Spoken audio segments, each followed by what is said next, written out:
एक तरफ तो आप हमें पार्टी मान रहे हो, दूसरी तरफ कह रहा हूँ पार्टी नहीं है। यही है पार्टी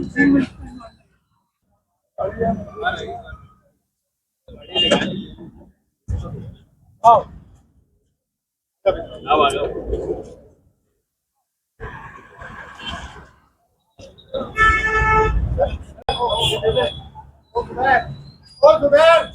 ओ भाई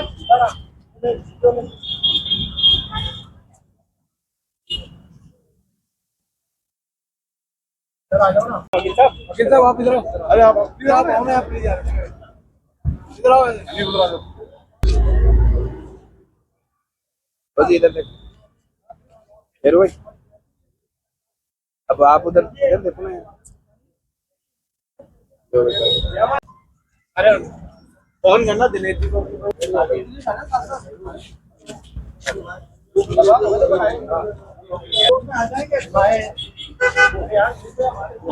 आ जाओ, सबका आराम से हो जाएगा। धीरे धीरे फिल्म प्यार से कर लो, खबर थोड़ी मत करो।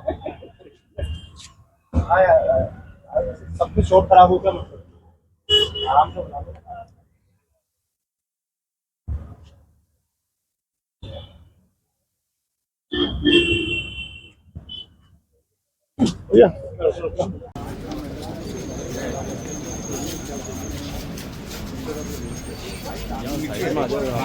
एक साथ आ जाना सब लोग, बार बार नहीं आना। तो हिल दे यार पूरा यार। दरगाह वाले मामले में न्यायालय में सुनवाई हुई? हाँ, सुनवाई हुई। 110 पे सुनवाई हुई थी। जितनी भी पक्षकार नई जो अर्जी आई हैं, 12 याचिका हैं सारी कुल, उन सब पे बहुत लंबी बहस हुई। सबका पक्ष माननीय अदालत ने सुनकर अदालत ने ऑर्डर रिजर्व कर लिया है। अब देखते हैं ऑर्डर में क्या आता है, कौन पक्षकार बनता है, या सारी और एप्लीकेशन खारिज कर देते हैं। जिसमें अंजुमन की याचिका थी, दरगाह कमेटी, यानी कई और कुल 12 याचिकाएँ थी, उन पे अभी ऑर्डर माननीय अदालत ने रिजर्व किया है। अब ऑर्डर आ जाएगा, उसके बाद सुचारू रूप से कार्रवाई आगे बढ़ेगी।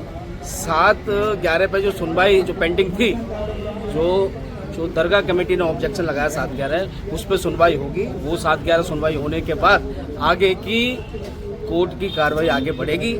सर्वे होगा, सब कुछ सामने आएगा कि हमारी जो याचिका में जो हम कह रहे हैं वो एकदम सत्य है।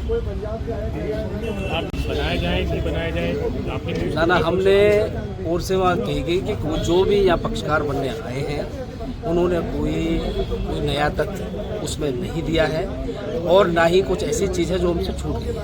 हम अपना केस लड़ने के लिए सक्षम है, और यही बात जो प्रतिवादी पक्ष है, जो ASI और दरगाह कमेटी है, उन्होंने भी यही बात कही कि जो दरगाह कमेटी है वो अपना केस लड़ने में सक्षम है, उसे किसी की असीस की ज़रूरत नहीं है। तो हम माननीय अदालत से यही हम सभी ने कहा कि जितनी भी याचिकाओं का जल्दी निपटारा किया जाए, और आज सबकी बात सुनी और आज सुन के ऑर्डर रिजर्व हो गया है। जल्दी ऑर्डर आप सब लोगों के सामने होगा। शुरू करें। आपके मंदिर का मामला हो जाए, फिर भी सर आज सुनवाई थी मामले के अंदर, क्या रहा अब तक सुनवाई के अंदर? आप भी आज आ पाए हैं। देखिए, ऐसा है, 110 के ऊपर हमारे वकीलों ने बहस की। 1961-62 कॉन्स्टिट्यूशन के वो तमाम 4 बेंचेस जज के सुप्रीम कोर्ट के वर्डिक्ट भी पेश किए कि we are part and parcel of दरगाह से इंसेप्शन से शुरुआत जो पहली पार्टी है वो खादिम से, और दरगाह कमेटी तो 1867 में आई है, और उसका तो एक ट्यूटुलर रोल है, सरकारी रोल है। दरगाह एक धार्मिक जगह है और इंडियन सब कॉन्टिनेंट का सब में बड़ा इस्लामिक मरकज है। तो यहाँ पे जो पहली पार्टी है सिंस इंसेप्शन, बल्कि कोर्ट का वर्डिक्ट है, खादिम्स relation with the shrine is not only ancient but intimate, कदीमी नहीं बल्कि करीबी भी है। और इसको ये 110 में हमने ये कहा कि सब में पहले हमें सुना जाए, क्योंकि एक धार्मिक जगह है। अगर कोई राजा महाराजा धार्मिक आदमी, आध्यात्मिक आदमी, लेमैन आता है तो उसको ज़ियारत भी हम कराते हैं, चादर भी हम पेश करते हैं, चाबियाँ भी हमारे पास है। ये चिश्ती स्कूल ऑफ थॉट है, चिश्ती सूफिज्म का परंपराओं का एक केंद्र है। तो इसलिए हम इसमें पार्टी बनने की आज हमने अपील की है। हमारे वकील ने भी कस के बहस की। और बाकी तो ये जो देश में माहौल चल रहा है आप जान ही रहे हो, हर जगह इनको महादेव जी के मंदिर नजर आ रहा है। अगर काश हम बाबरी मस्जिद थाली में देखे नहीं आते तो आज हमें ये दिन नहीं देखना पड़े।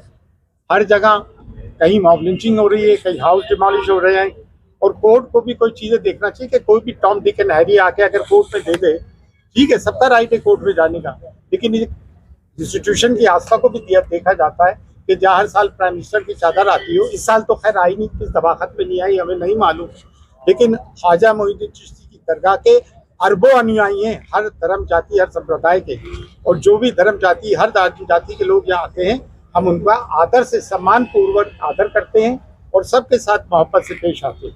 लेकिन ये इस्लाम का सब में बड़ा मकसद है, ये कोई बाबरी मस्जिद नहीं जिसपे जो चाह सर्वे कर दिया और जो चाह आदेश आ गया, बस इतना ही हमें कहना है।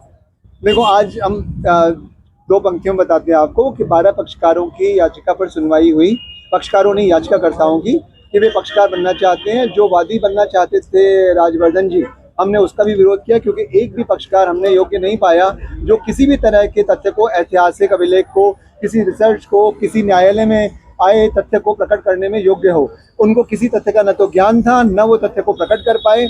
जब याचिका में आप सिर्फ ये बात कह रहे हैं कि मैं तो भक्त हूँ इसलिए मेरी याचिका सुनी जाए, तो इस तरह से तो न्यायालय आगे नहीं बढ़ सकते कि सिर्फ आप अपनी कोई भी भावना सच्ची या झूठी लेके आ जाएं। तो न्यायालय कैसे बात चलेगा? न्यायालय को साक्ष्य चाहिए और साक्ष्यों के लिए ही हमने प्रार्थना करी है कि ASI से वैज्ञानिक सर्वेक्षण कराया जाए। ये भावना की बात नहीं है कि कौन कहाँ था। ख्वाजा साहब अगर थे तो वहाँ के महान पीर या सूफी वो सजिस्तान के थे, वो अफगानिस्तान के थे, वो इराक गए, वो मदीना गए, मक्का गए, लेकिन भारत में आने का हमने माननीय न्यायालय के समक्ष ये निवेदन करके सबमिशन किया कि 400 वर्ष तक उनके भारत आने का कोई भी इतिहास नहीं है। यहाँ तक कि उनके ज़माने की जो पुस्तक तबाक़त नसीरी है उसके दोनों वॉल्यूम में किसी ख्वाजा साहब के आने का जिक्र नहीं है, हुमायूं नामा में नहीं है, बाबर नामा में भी नहीं है, अमीर खुसरो ने भी नहीं किया, किसी ने उल्लेख नहीं किया। तो इसका मतलब कोई ना कोई तो भ्रम फैला रहा है इस देश में।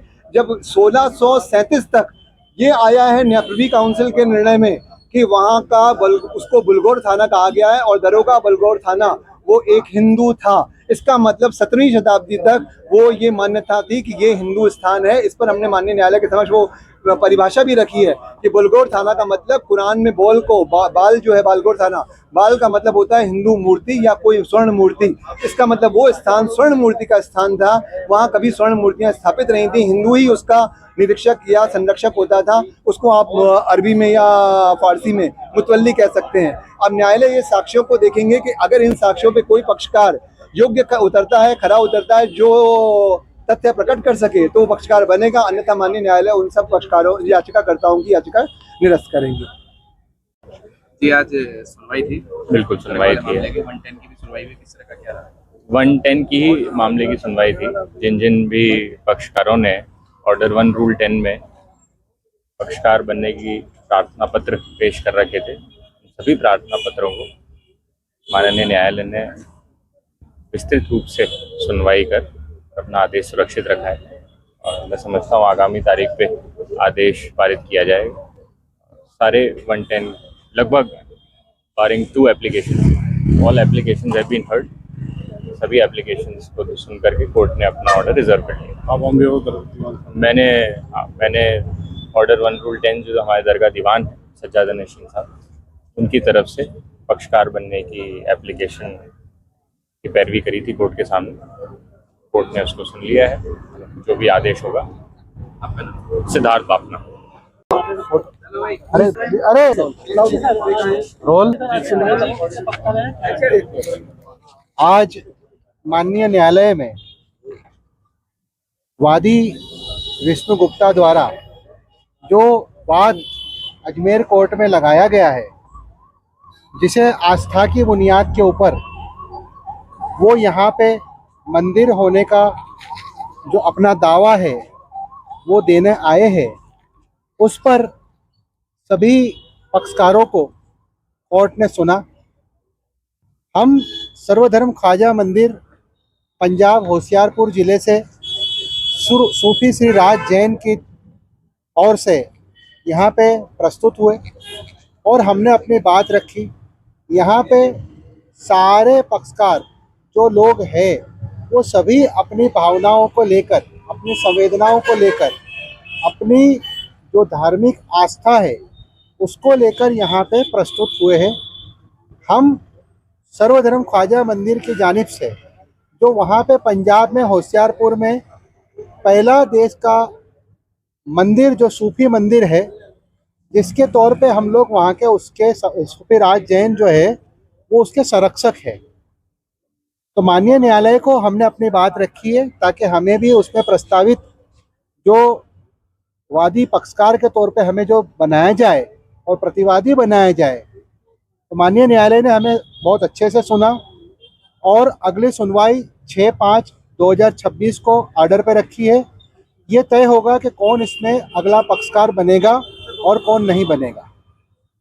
मेरा नाम एडवोकेट अनवर हुसैन शेख, मैं गुजरात हाई कोर्ट का अधिवक्ता हूँ जो गुजरात हाई कोर्ट में प्रैक्टिस करते हैं। 6/5 को आज माननीय न्यायालय अजमेर में अजमेर शरीफ दरगाह नहीं पवित्र शिवजी का हिंदू मंदिर है और इस बात की याचिका महाराणा प्रताप सेना और उनके याचिकाकर्ता राज्यवर्धन सिंह परमार की, जो हमारी याचिका पहले ही मंजूर हो चुकी थी, क्योंकि हमारी याचिका 2 जुलाई 2022 में महामहिम राष्ट्रपति जी के पास 2.5 लाख से अधिक एफिडेविट के साथ जमा की गई थी और उसमें आर्कियोलॉजी डिपार्टमेंट को भी वो रेफर की गई थी, राजस्थान सरकार के सेक्रेटरी को भी भेजी गई थी। उसी आधार पर सुनवाई हो रही है।